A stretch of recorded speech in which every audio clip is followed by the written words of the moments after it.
దీపావళి పండగ జీవ సంబంధంగా ప్రత్యేకంగా దేనికి ఉపయోగపడుతుందంటే, ఒకటి అలక్ష్మీ పరిహారం.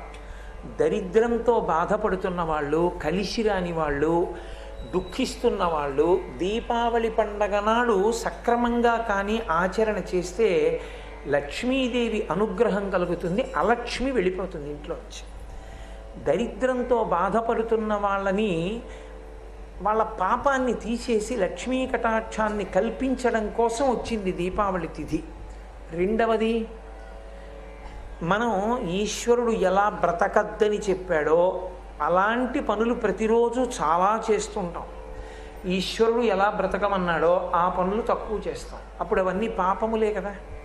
అయినప్పుడు కనీసం ఈశ్వర నిజమే, నేను సూర్యోదయంకి ముందు లేవాలి, లేవట్లేదు, అసలు సంధ్య వేళ పడుకోకూడదు, పడుకుంటున్నాను, ఇంట్లో దీపం పెట్టకుండా ఇల్లు